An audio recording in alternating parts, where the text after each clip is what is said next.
and welcome to Worlds Apart. More than 700 years ago, the great Sufi poet Rumi penned one of the most enduring commentaries on the state of the world, comparing it to a reeling drunken body and saying that the caravan of civilization has been ambushed. With fools in charge everywhere, he called on true leaders to stand up and be the captains of their ships.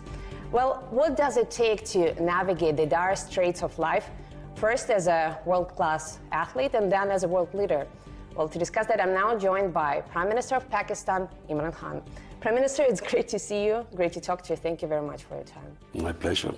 Now, I began with this somewhat verbose introduction, first because I know of your interest in Sufism, and more importantly because I think your whole life in politics and before that is a very colorful and I think very authentic illustration of following your heart's desires, which was very central to Rumi's teachings and the teachings of other mystics. You're going to turn 70 this year. What keeps you powered? Well, let me say one thing. When a human is born, within him, he's trying to look for God. And this is a constant journey towards God. A lot of people, unfortunately, never ask the two questions.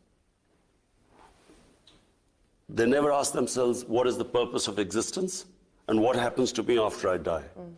But whenever they ask these questions, it takes them towards God. The only way you can have the answer to this question, the purpose of existence, what happens to us when we die, is in religion. And all religions answer that question. Science doesn't. So the two ways of existence, one is the spiritual and the other is the material. And for me, if you are on the spiritual road, then you will always be looking for how you can face your God after you die, that you have fulfilled your responsibility as a human being.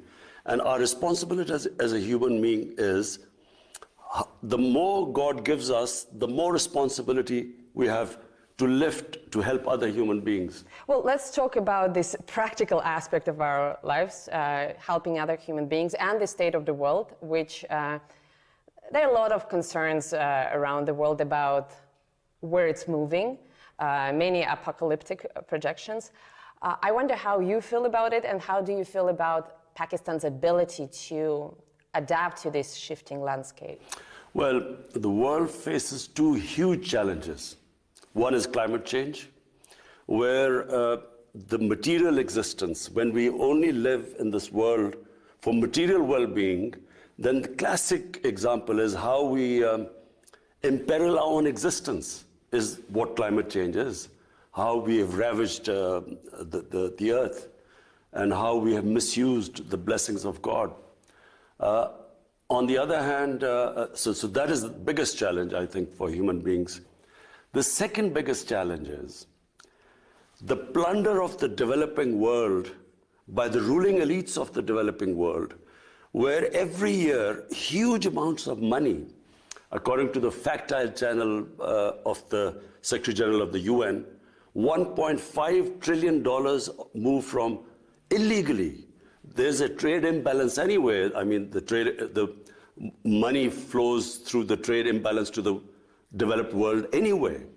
But the illicit, the illegal, money laundered by the ruling elites, over $1.5 trillion every year moves to the offshore accounts and Western capitals.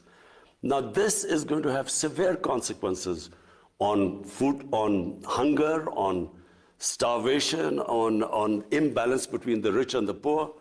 And so I don't think enough attention is being paid to the second one, because the richer countries benefit from it, because they have this capital inflow, so they don't care. But the poor countries are getting destroyed. Now, I mentioned Rumi, and he wrote something to the effect that clever people want to change the world, while wise people focus on themselves. And I wonder if the current predicament, including the ones that you talked about, climate change and the plundering of the human societies. Of the poor countries. Yeah. If that is, in a way, a consequence of some clever people trying to make the world a better place? The plunder is simple. The rich people in the ruling elites, what they do is, when they, as Prime Minister and me as a Prime Minister, if I want to take money from Pakistan and my ministers, the only way I can do it is by destroying the institutions that will stop me from doing it. The judiciary, the accountability process, the tax department. So when I destroy the institutions, the country goes down. And this is why countries are poor. But what is happening is the rich countries are now building barriers. They are allowing the capital to come in, but they don't allow the labor to come in. So the only way to stop this people dying of hunger and poverty and this imbalance is for the rich countries to make laws like they have for drug money, like they have for terror financing. They should not allow, for instance, our ex-rulers have living in millions of dollars of properties in London. We can't do anything to get them back because the rich countries, they make it so difficult let us get the money back. This should change because if really you want to stop this immigrant problem, poverty in the developing world, then there has to be a way that if, for instance, we say that, look, this person who was living in Pakistan has these huge properties in London, then unless that person can justify that he got this money legally, the property should be returned to us. That would stop the plunder of the developing world. We are recording this interview on the eve of your visit to Russia for a highly anticipated meeting between the heads of our countries, whose relationship for a very long time has been conditioned on others. It's been a function of, other processes, regional, global processes. Do you think Russia and Pakistan have reached that point when they can deal with one another as, self-sufficient actors on a bilateral basis rather than, let's say, looking onto others? Well, let me just go back in history. When the Cold War was, ravaging the whole of the world was divided into blocks. Pakistan moved in with the United States. We became part of the bloc in the Cold War with the US. India actually stayed neutral, but it was very close to the Soviets. Now, when I look back, I think initially Pakistan needed help because when we became independent, we were impoverished. There were millions of refugees in Pakistan. We needed help. But, beyond 10 years or so, we should have then been non-aligned, independent country, stood on our own feet, not relied on aid. We became part of a bloc because we got foreign aid. When you look back, foreign aid is a curse for a country because you do not fix your own systems, you do not raise your own revenues, you don't increase your exports, you rely on handouts, and it stops a country evolving and developing and becoming self-reliant. So the world being divided into Cold War blocs and Pakistan becoming part of a bloc, when you look back, it stopped us from developing as a country. Well, you cannot go back, but you can change things moving forward. So do you think at this point... So when you learn from history, you learn from your mistakes. You have to know how to take the knocks. I guess that's your motto in life, right? You cannot move forward in life until you learn from your mistakes. So now what we want to do is not become part of any bloc. We want to have trading relationships with all countries. We have suffered. India became a hostile country, so the trade between them was minimal. Iran had sanctions, so we couldn't trade on the west side. Afghanistan has 40 years of conflict, so we couldn't go north and then to Central Asia. And we couldn't go to Central Asia because we became part of the US bloc, and Central Asia was part of the Soviet bloc. So what we want now is trade with everyone. And what is the purpose behind it? To raise our people out of poverty. That is the main, any head of state, his main focus should be, how do you raise people out of poverty? And the best way is trading with everyone. But Prime Minister, intention to trade is perhaps not enough because, as you know, our countries for quite some time have been discussing a large infrastructure project. I think it's called the Pakistan Stream, a gas pipeline.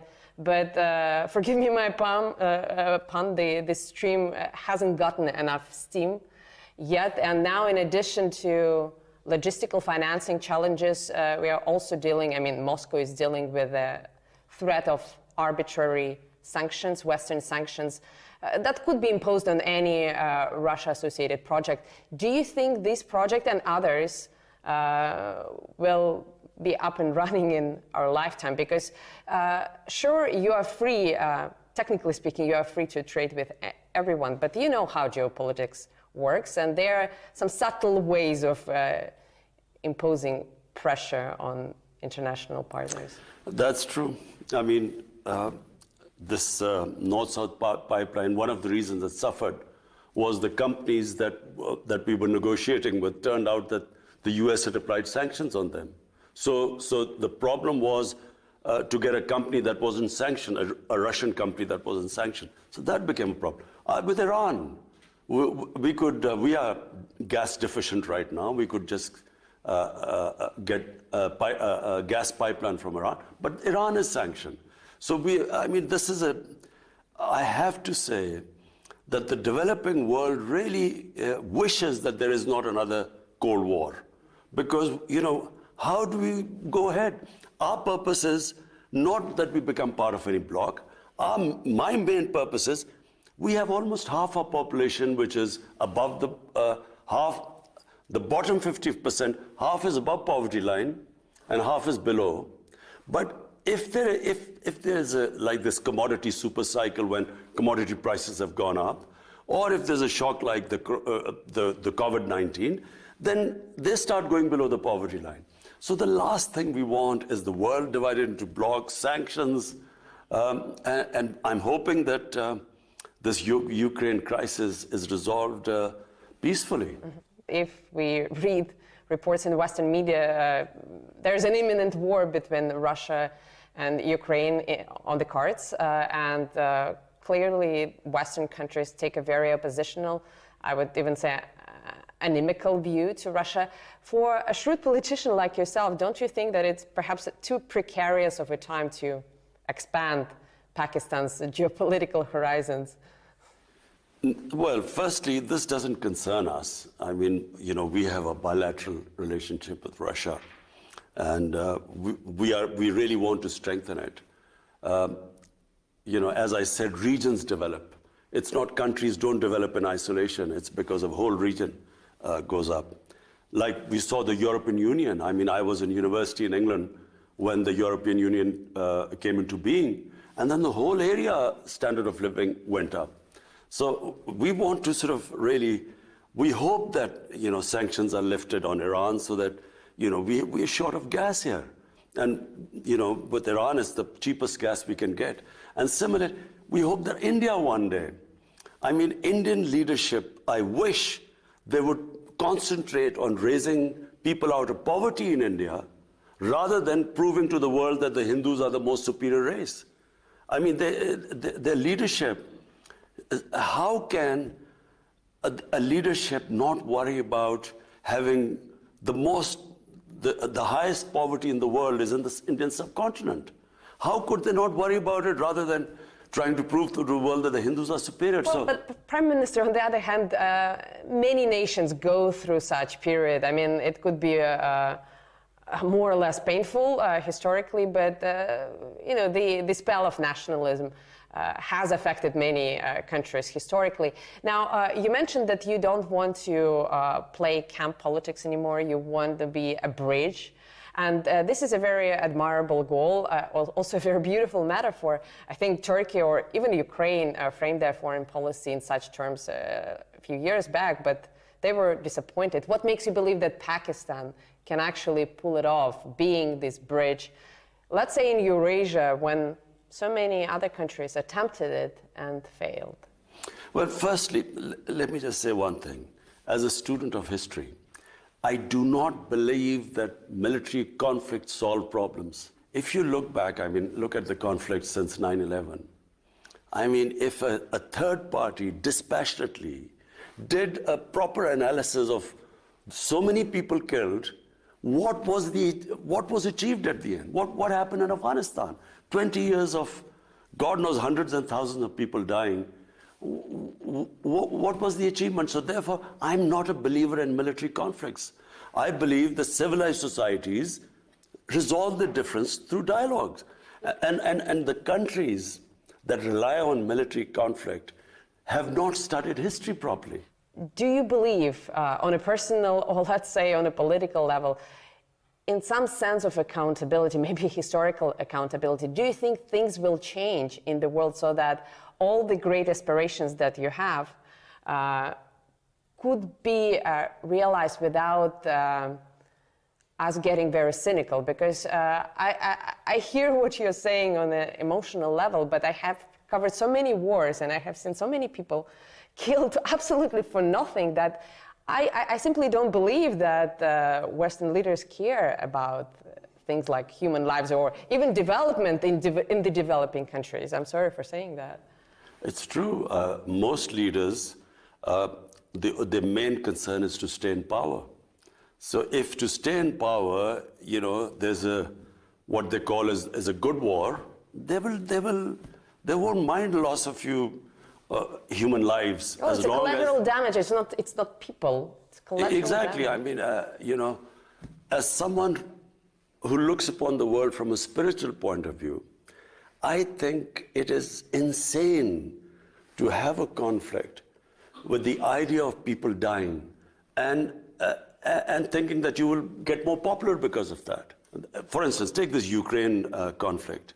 I mean, for the life of mine, I cannot really believe that there is any chance, there's any possibility of a conflict. Because the consequences, forget about what will happen to the combatants. For the developing world, already the price of oil has gone up because of the prospect of a conflict. Ukraine supplies wheat to the world, and for that matter, Russia. Now imagine what will happen. Already the world is suffering from the after effects of the COVID-19. Imagine if there's a conflict. What will happen to the poor countries? Already the poor countries are suffering. They are already in debt because they had to incur debt because of the consequences of the COVID-19 fallout. So I cannot in my mind understand how can they even have got this close to a conflict? I can't understand this. Prime Minister, we will try to figure it out after a short break, but let's take a quick pause for the time being. We'll be back in just a few moments. Stay tuned.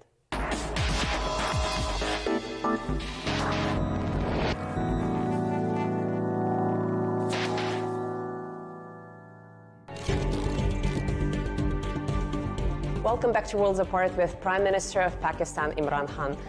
Prime Minister, before the break, we were talking about the Ukrainian conflict, and obviously we, the Russians and our Ukrainian neighbors, are very affected, but you have your own conflict to solve, and it may be a very stupid question on my part, but because we all know that, you know, bad peace is better than a good war, but still, historically, do you think it's better to leave a conflict in a limbo for decades on end? Or do you think issues should be solved when they're hot? You see, if humans want, they can solve any conflict.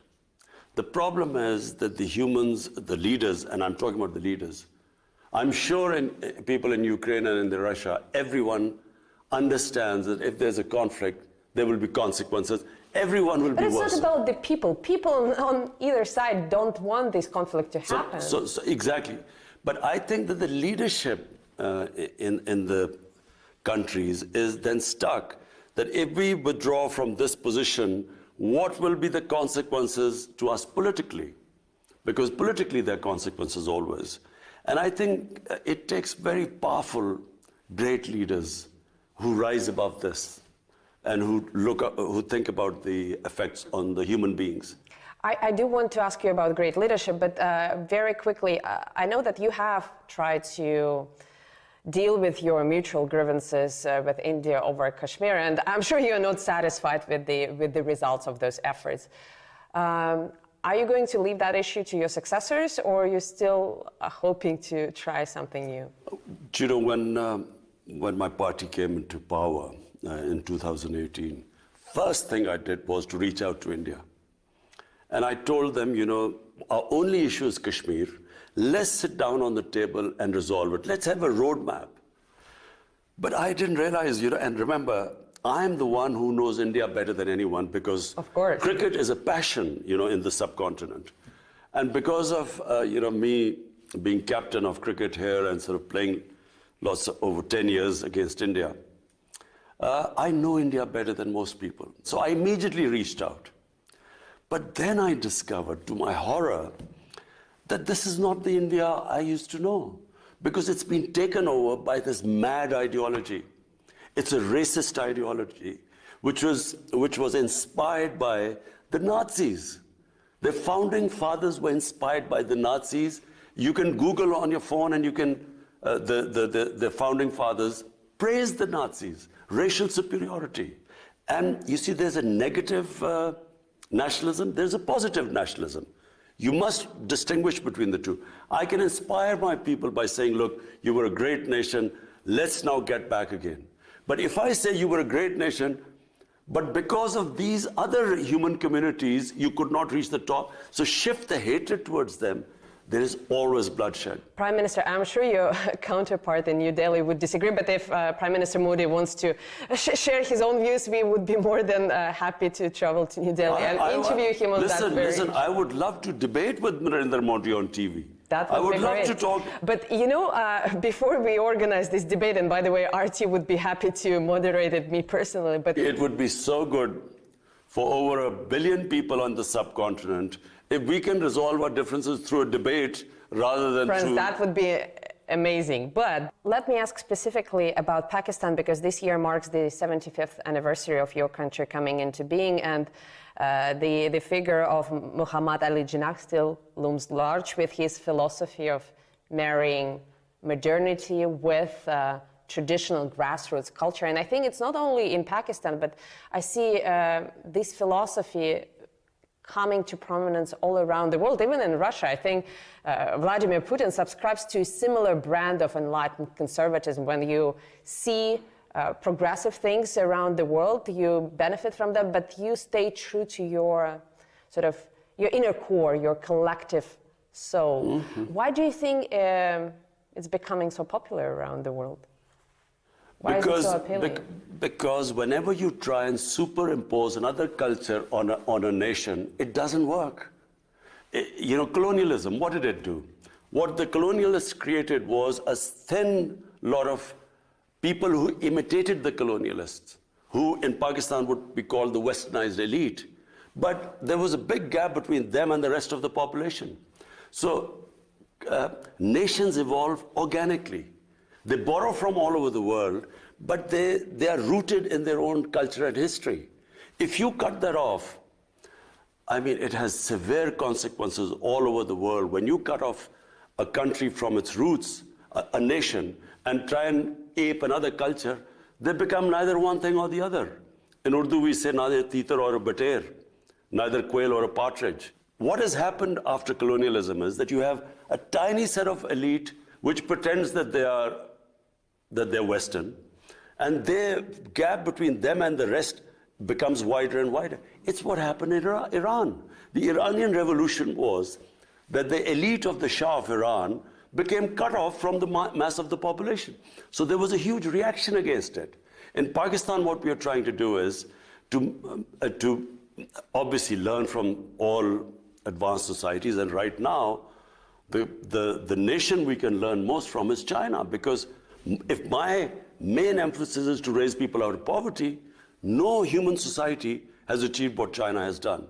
So therefore, we learn from everyone, but we should be rooted in our own culture, history, religion. China played a subtle but I think very significant role in facilitating Russian-Pakistani exchanges, and I know that Recently, while visiting Beijing, you suggested that Islamabad can act as a mediator between Beijing and Washington.